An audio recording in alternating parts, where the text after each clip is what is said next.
everyone, and I hope this video finds you well and healthy today. Thank you for being here. NaMuMyoHoRenGeKyo. I believe we're starting a new Go show today. This one called No Safety in the Threefold World. So, that's a statement of samsara, our human condition. And by safety, I'm sure Nichiren is referring to our enlightenment. So let's see how this, let's see who did he write this to? It's a reply to Matsuno. A letter written from Snowbound Minobu, addressed to a lay monk, Matsuno Rokuro Saimon, a follower who lived in the village of Matsuno in a Hara district of Surugu province. He's Nanjo Tokumitsu's grandfather. Interesting. Apparently diligent in his practice. Several letters exchanged with Nichiren. So he's talking to an elderly man and an avid follower of the Lotus Sutra and Nichiren's elucidation of it, meaning he's chanting NaMuMyoHoRenGeKyo, right? So that's important only in helping us understand Nichiren's perspective as he's writing this reply to Matsuno. I'm not quite sure what Matsuno was asking him about, but I'm sure that'll become clear as we read. So it begins in standard form with these more intimate letters, one-to-one, with a thank you. Basically, it's a Nichiren thank you note that takes advantage of the communication to answer questions and communicate teachings and doctrine and advise his students. I have received the various articles you sent me. Concerned about my life in the mountains, you had your messenger make his way through the snow to call on me. Your sincerity has no doubt been recognized by the Lotus Sutra and the 10 demon daughters. So, right away, he starts out by telling this elderly gentleman, who's obviously been studying Nichiren's doctrine of the Lotus Sutra for many years, and is a very avid supporter, showing his concern for Nichiren's well-being in some of the harshest weather in the time of years, where generally people tend to put aside their connections with others in search of securing their own lives. That's what we do as humans, right? And we forget about others struggling to do the same, especially those with less fortune, earthly fortune anyway, in their lives. Nichiren is totally dependent on the kindness of his students. He has no job. He's the votary in this case, of the Lotus Sutra in his day. So that's where he derives all of his support. So when he thanks these people for their donations, their help, their assistance in any way, he's quite sincere about it. So no wonder it takes front and center in every letter. The reference to recognized by the Lotus Sutra and the 10 demon daughters really is an expression of, really inspiring confidence in the senders, in this case Matsuno, the elderly gentleman, to let him know that his acts are directly benefiting not just Nichiren in this samsaric world, but Matsuno himself. For this act of generosity, he will incur or accrue greater support, protection, health, whatever he needs at that time to continue to enlighten himself, to continue his practice, which requires his health, his protection, his so on and so forth. So in Buddhism, positive causes, the more positive they are, immediately reflect in our environment and the way that we live our samsaric lives. And this is what's meant when we talk about rewards in Buddhism. It's not like winning a sweepstakes or a lottery. It's a direct result of our own mental life condition. What actions we take in our lives are immediately reflected in our support, our environment. That is one and the same in Buddhism. But we experience it in samsara as something occurring to us. Remember the body-mind disconnect that we have. So, the Nirvana Sutra states, quote, "Human life runs its course more swiftly than a mountain stream. The person here today will not likely be here tomorrow," end quote. The Maya Sutra reads, "Imagine for an instant a flock of sheep being driven by a chandala to the slaughterhouse. Human life is exactly the same. Step by step, one approaches the place of death." The Lotus Sutra states, quote, "There is no safety in the threefold world. It is like a burning house, replete with a multitude of sufferings, truly to be feared." So, these quotes can be misunderstood when you read them in these various sutras as a disdain for life. But you have to be careful in your reading, especially since these are translations, and dig beneath those words to understand what that really means. It's not that Buddhist teachings revile life. It's that they revile samsaric conditions. In other words, we find ourselves as human beings experiencing life through a narrow lens of our desires, our dualities, our egos, self and other, right? The very foundations of our existence as humans is our avarice for possession, ownership, which implies along with it a permanence, a realization of something as a permanent acquisition. And that's where Buddhism describes, or is translated as describing, this incredible bond of attachment to things, to everything as a possession. In order to possess something, you have to continue to possess it, right?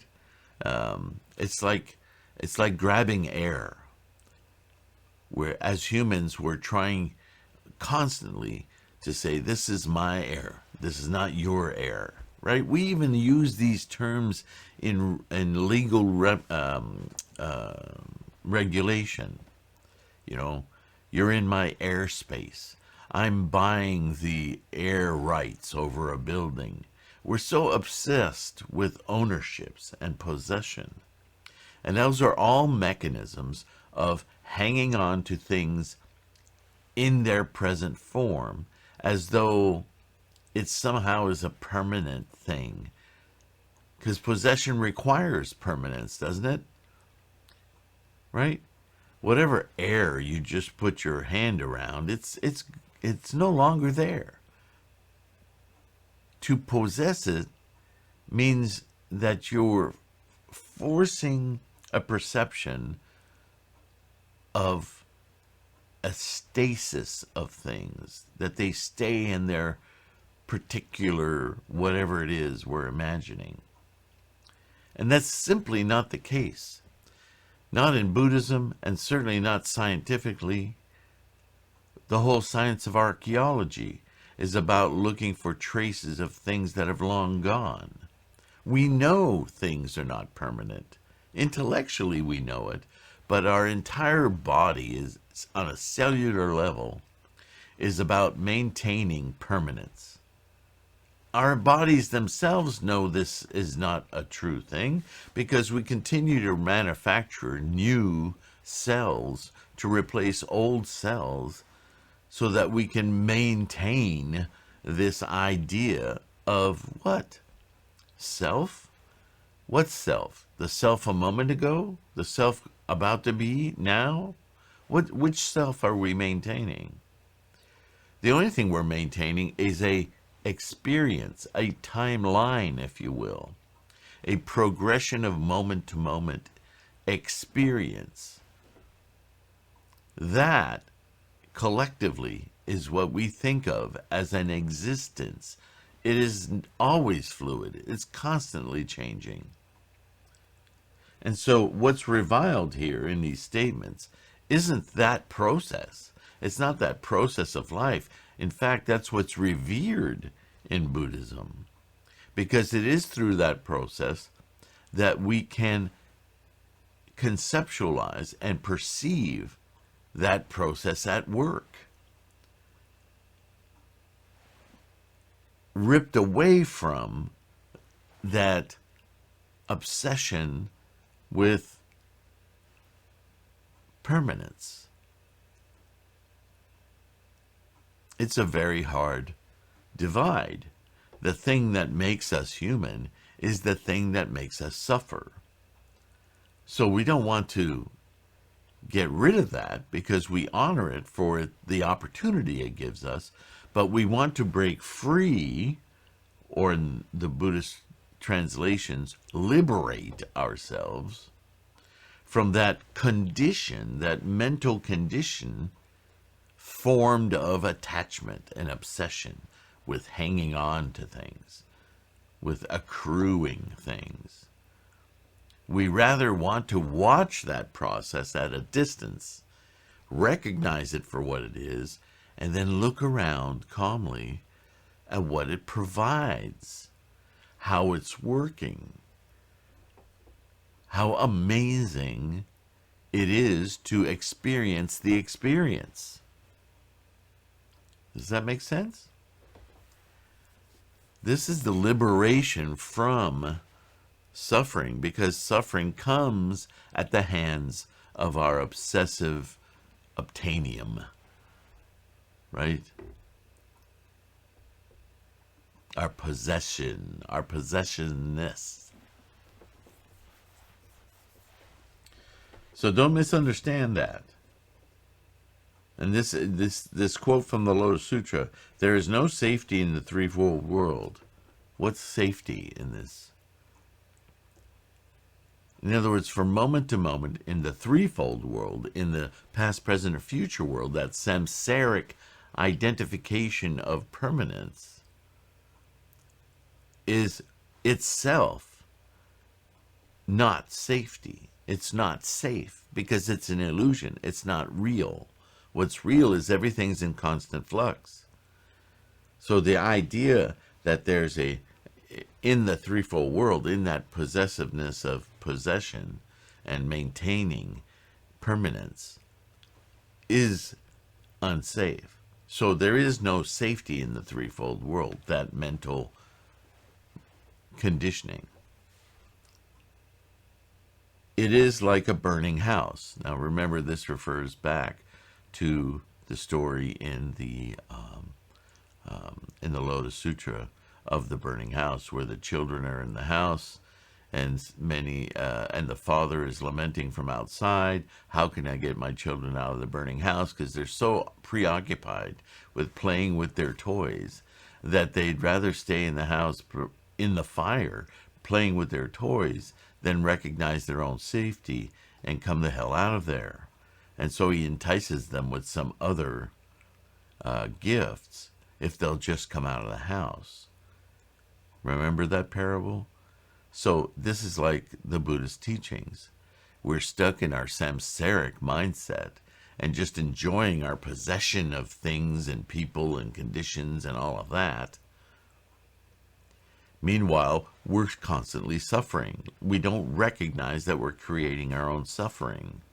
And so the Buddha, through expedient means, gives us this promise of much greater prizes, rewards, if we'll just come out of that samsaric mindset. And so we begin to study Buddhism, and we chant, and the rewards we get are so far beyond the paltry things that we thought we were going to get, that what we gain is actually losing our profound attachment to that samsaric mindset. What we gain then is an entirely new perspective and appreciation and a depth of experience of our life through our Buddha-ness, that our desires shift completely from possessions and obsessions to maintaining this awesome experience of life without time. See, if you get rid of time, then possession has no meaning. If you get rid of time, then things and ownership and permanence are ridiculous children's toys. Do you see the thinking?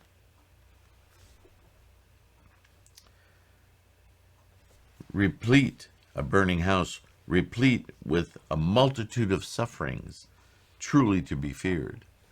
Do you understand now what's to be feared? It's not the threefold world itself. It's the threefold world as a conjuring of samsaric conditioning that's to be feared. You need to leave that just bundle of sufferings behind and elevate your perspective. You already do. You're just unaware because you're so obsessed with possession, right? The human condition, as it were. In these passages from the sutras, our compassionate Father, the world-honored one of great enlightenment, admonishes us, the ordinary people of the latter age.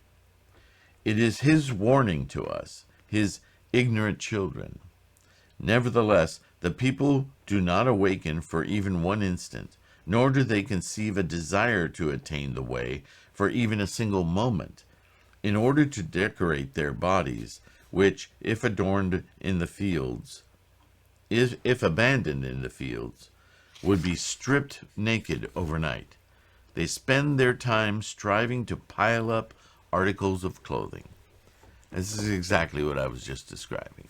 This obsession with ownership keeps them glued to this samsaric suffering. When their lives come to an end, he continues, within 3 days their bodies will turn into water that washes away, into dust that mixes with the earth, and into smoke that rises up into the sky, leaving no trace behind. Nevertheless, they seek to nurture these bodies and to amass great wealth. And this goes back to something I started talking about, and I have talked about in the past, how you could say that our samsaric tendencies is a continuous fetishizing of this body. Look at any religion in the world, and you will find that they are elaborate rituals centered around the body. Think about it. And our desire to and our obsession to own, to possess, is all a perverse method of validation, of glorification, of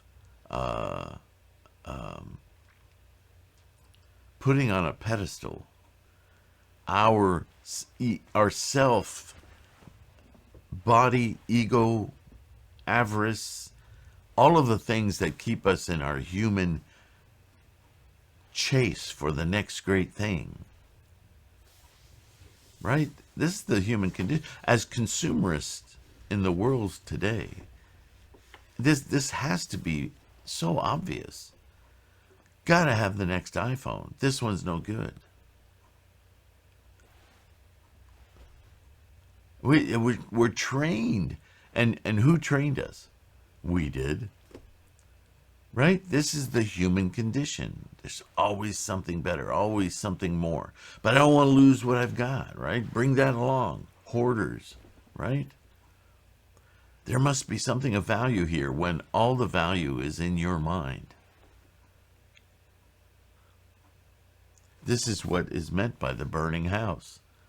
What good is a burning house? What good is a house? It, in fact, is burning, even if there's no fire, because it will, right? It arises and it decays and it falls away and it goes away. Nothing is permanent. This obsession is what creates all of our suffering, our angst about having the next one, not being left behind, about amassing, this obsession with wealth. Sometimes I think Jeff Bezos must be the most miserable man in the world. He can't possibly get enough. How lamentable.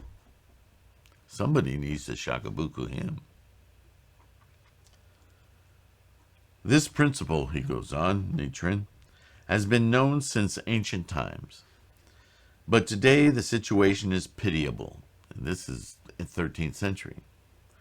The country of Japan has been visited by continuous famine for the last several years, and supplies of food and clothing are exhausted. The domestic animals have all been consumed, and persons who eat human flesh are appearing. Oh my God. They tear flesh from the bodies of the dead, children, and the sick, mix it with fish or deer meat, and sell it. Ugh. People purchase this mixture and eat it. Do you remember the movie?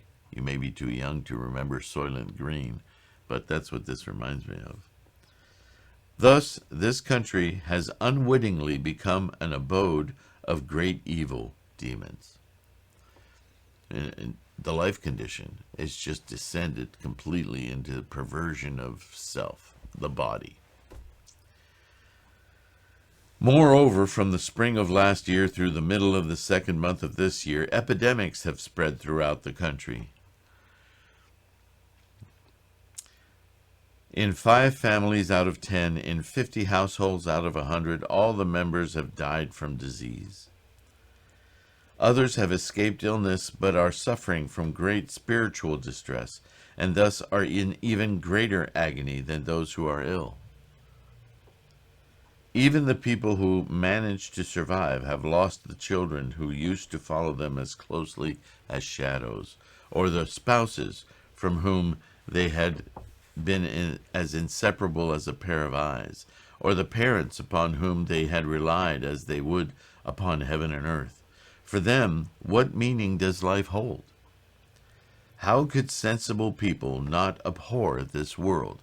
Again, this isn't about a death cult. Buddhism is not about the body. It is, though, about abhorring the existence that is about the body, right? That samsaric obsession. Buddhism abhors that because that's where the source of all suffering is. That's what that means. Don't be confused, okay? The Buddha taught that there is no safety in the threefold world, but the current state of affairs seems excessively tragic. Although I myself am only an ordinary person, I informed the ruler that the Buddha had left behind teachings predicting such a situation.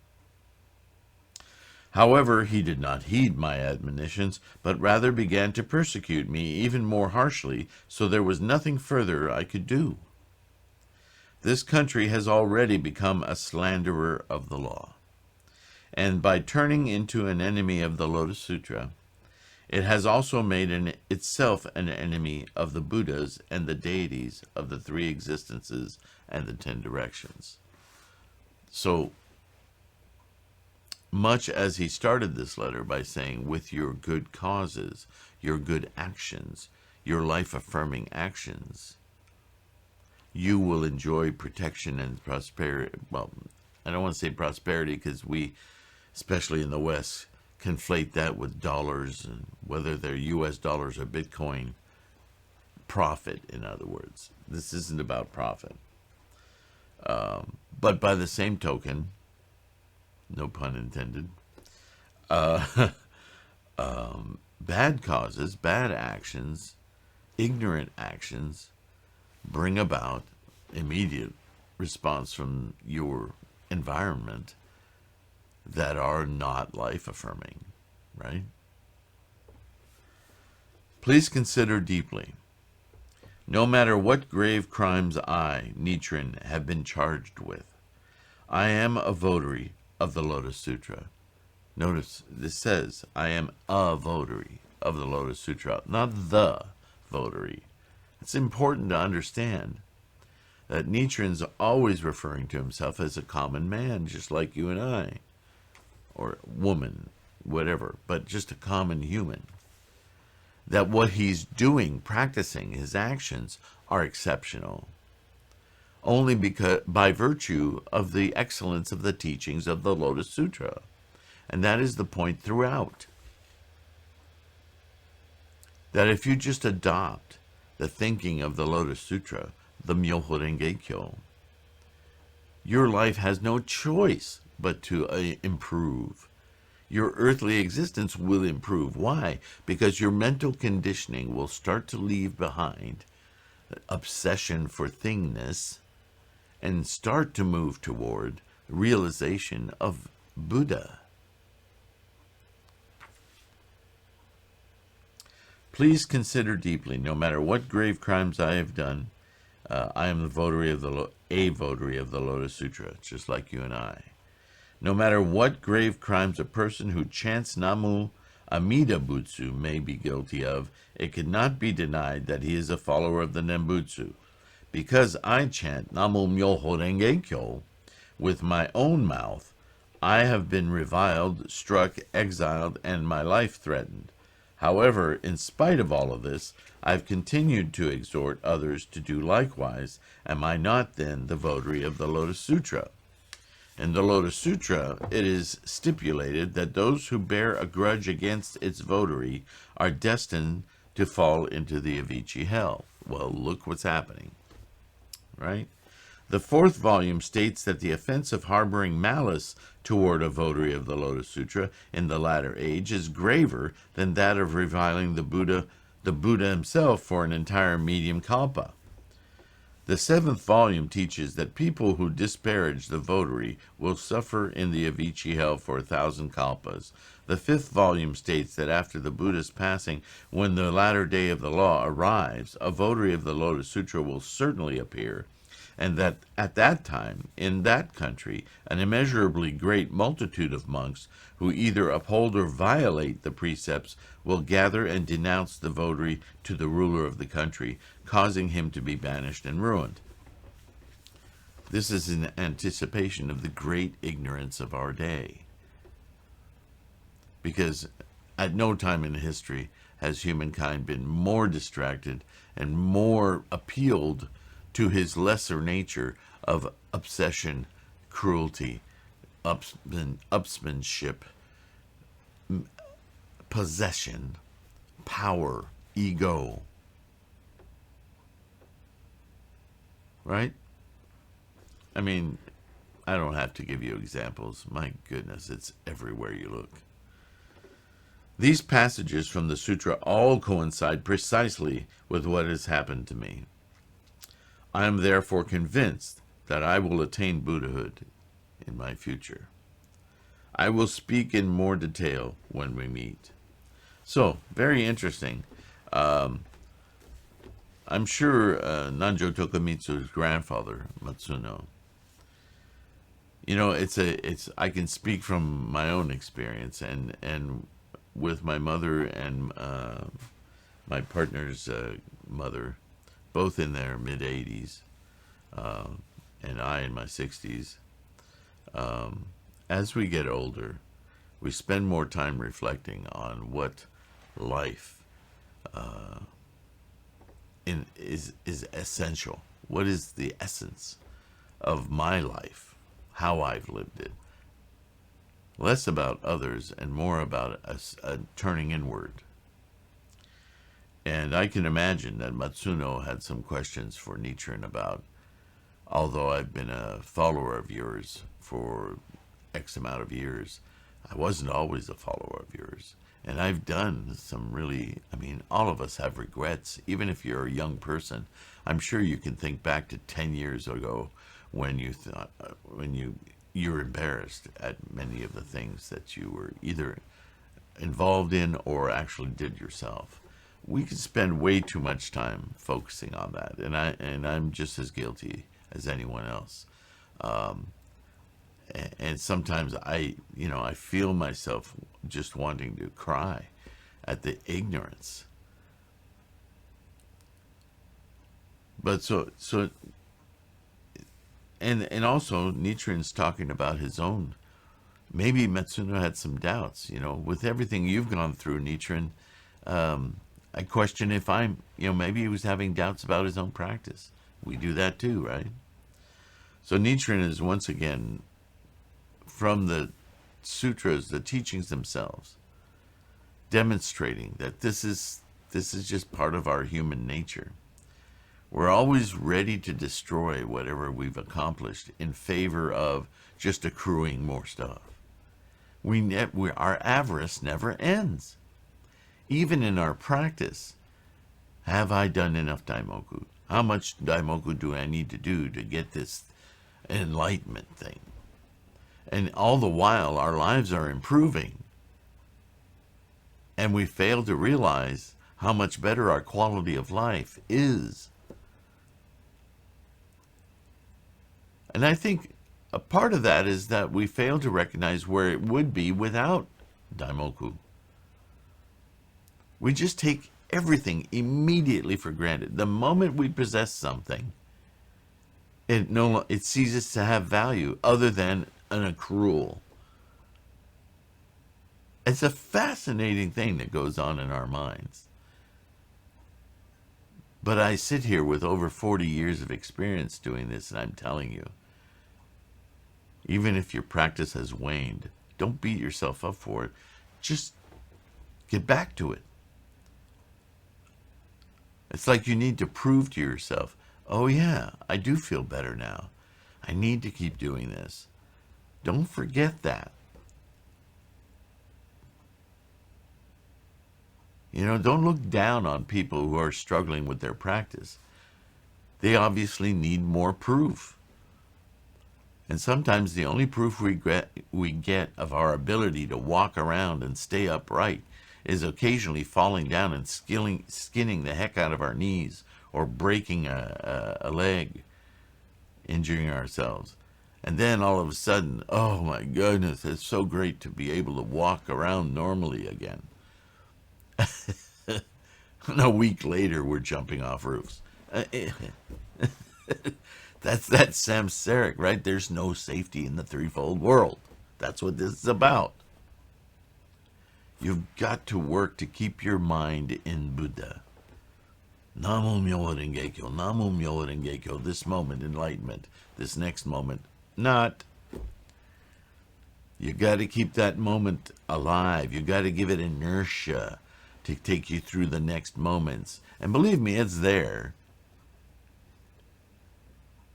It's just like taking a good drink of some beverage that you love, and a moment later you're thirsty.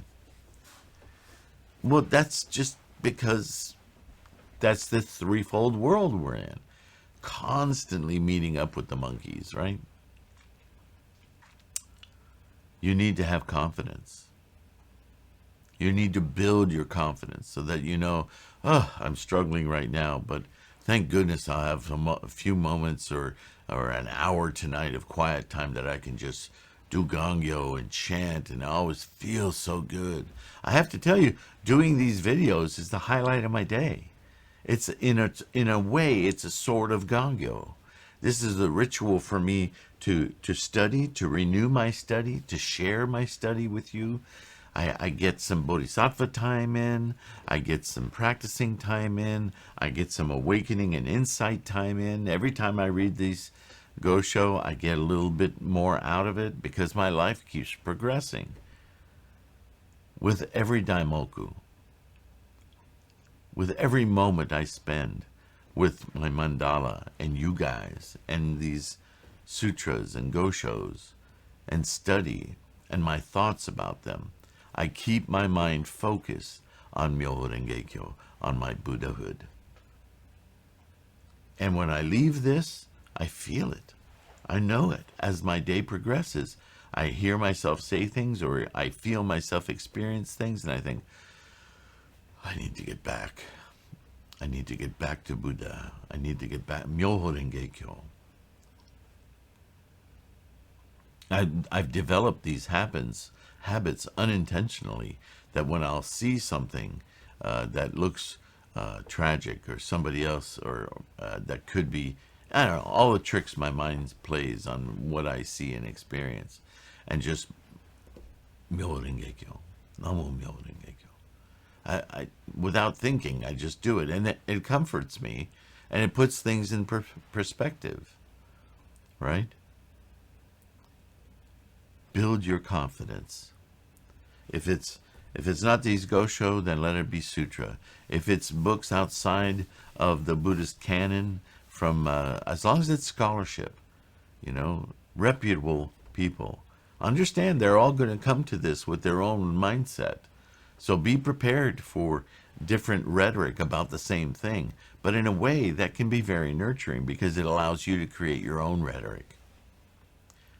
Not to tell others so much as for you to gain insight.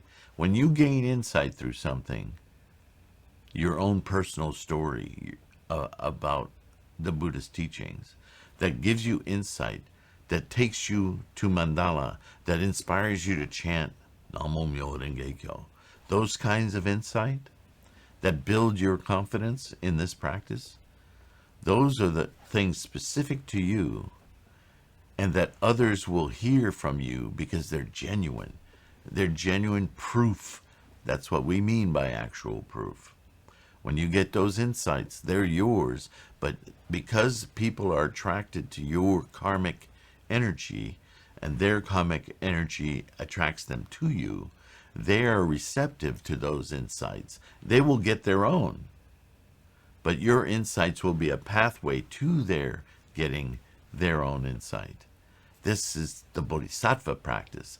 This is what's so important in the Lotus Sutra, is not only to chant NaMuMyoHoRenGeKyo, but the Sangha, to share it with those in your environs, because they are of similar karmic energies, and so you can expand your Buddha nature through your Bodhisattva acts.